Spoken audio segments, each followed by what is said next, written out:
కోట్లాది మంది ఆరాధించి అసలు అయ్యప్ప ఎవరు గురుజీ? వారి యొక్క జన్మ రహస్యం ఏంటి? ఈ అయ్యప్ప అనేవారు వచ్చేసి అయ్యకు, శివయ్యకు, వెంకటప్పకు పుట్టారు కాబట్టి ఈయనకి అయ్యప్ప అని పేరు. కానీ అయ్యప్ప అనేది ఒక చరిత్ర కాదు, శాస్త్ర, ధర్మశాస్త్ర అనేది ఈయన యొక్క ప్రాశస్యం. దీంట్లో వేదాల్లో ప్రమాణం కూడా ఉంది అనమాట. యజుర్వేదంలో ఏం చెప్పబడిందంటే ధాతా విధాత పరమోద సందక్ ప్రజాపతి పరమేష్ఠే విరాజా స్తోమ చందాగం స్నేహితోమ ఆహురై తస్మై రాష్ట్రమభిసన్నమామ అభ్యావర్తత్వమేద శాకమయగం శాస్త్రాధిపతివస్తు. ఈ స్వామివారు అయోనిజులుగా ఉన్నటువంటి బ్రహ్మచారిగా కలిలో ఉన్నారు. కానీ గత పూర్వ ఆశ్రమంలో వారు 17 జన్మల్లోనూ పూర్ణ, పుష్కల, ప్రభ, శ్రీమదన, శ్రీవర్ణిని, శుభకీర్తి అని దేవియర్లతో వివిధ అవతారాల్లో ఉన్నారు. సత్యగన్ అనే ఒక కొడుకుతో కూడా ఉన్నారు స్వామివారు. ఈయన వచ్చేసి హరిహరులకు పుట్టినవారు.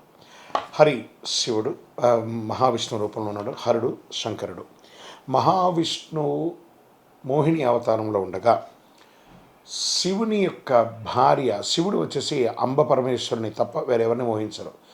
ఈ యొక్క మగిషి అనే రాక్షసుని సంహరించడం కోసం ఆ మగిషి కోరిక ప్రకారం 20 పురుషులకు పుట్టినటువంటి పిల్లవాడితోనే నాకు జననం అని ఆమె మరణం ఈ కోరిక కోరడంతో మహావిష్ణు మోహిని అవతారం దాల్చి పార్వతీ అమ్మవారి మీద తపస్సు చేసి, అమ్మ మీరు శక్తిగా నాలో ఆవహించండి, శివుడు మిమ్మల్ని మోహిస్తారు కాబట్టి ఇలా రండి అని చెప్పి ఆ యొక్క మోహిని అవతారంలో ఉన్నటువంటి ఆ శివశక్తిని తనలో ఇమిడ్చుకొని వారి ఇరువురికి జన్మించినటువంటి వారే స్వామివారు. ఆ జన్మించడం కూడా ఎలా?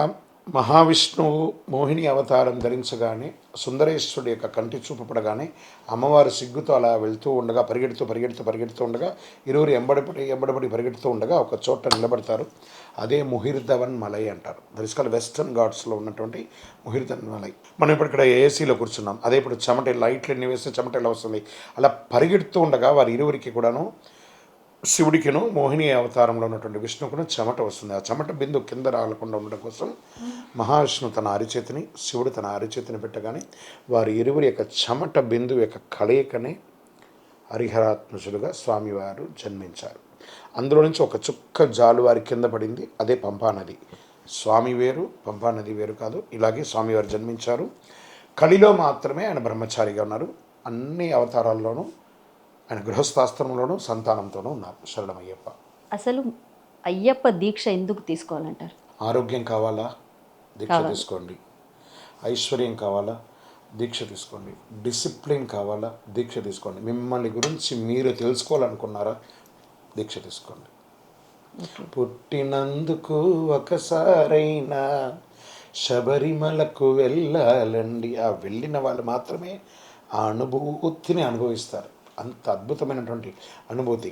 మాల వేసుకో మాల మహిమ తెలుసుకో. ఒక్కసారి మాల వేసుకొని చూడండి, ఆ మహిమ చూడండి, అద్భుతంగా ఉంటుంది. శరణమయ్యప్ప.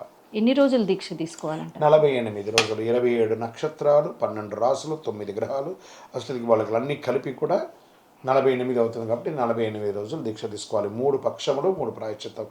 ఒక పక్షం అంటే 15 రోజులు, ఒక పక్షానికి ఒక ప్రాయశ్చిత్తం అన్నట్టుగా 3 పక్షములు 45 రోజులు, 3 ప్రాయశ్చిత్తాలు 3 రోజులు, 48 రోజులు పెడుతూ ఉంటే 49వ రోజు ఇరుముడి కట్టుకొని శబరిమలకి వెళ్ళాలి. 41 రోజుకే మాల విరమిస్తుంటారు కదా.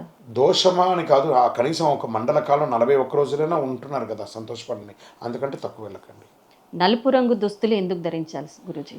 నీల వస్త్రధారి శరణం అయ్యప్ప. ఆయన నీల వస్త్రధారి. స్వామివారికి ఇవన్నీ కూడా నీల వస్త్రంగానే ఉంటుంది ఎప్పుడు కూడాను.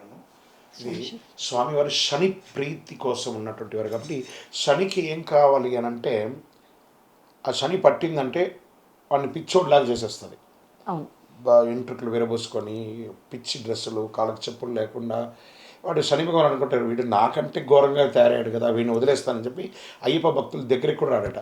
శని బాధ వినాశాయ శబరిగిరీశ్వరు అంటే శని యొక్క ప్రీతియే అయ్యప్ప స్వామి వారి యొక్క పూజ. అందుకని నల్ల వస్తువులు ధరించడం వల్ల శని ప్రీతి అనేది పొందుతారనే దానికోసం దీంట్లో ఒక నల్ల బట్టరే వేసుకోవాలని రూలే లేదు. నలుపు, ఎరుపు, తెలుపు, కావి వస్త్రము ధరించి, ఏ వస్త్రం ధరించినాం కాదు, అయ్యా నీ ఉండే హృదయములో సంచలమే లేదు. నువ్వు ఏ వస్త్రం ధరించావని కాదు, ఎంత కనెక్ట్ అయ్యావు. ఇప్పుడు చూడండి, పల్లవి టీవీ ద్వారా మీరు అందరూ ప్రేక్షకులు చూస్తున్నారు కదా, చూసే మీరు కనెక్ట్ అయ్యారు కదా ఏదో విధంగా శాటిలైట్ ద్వారా.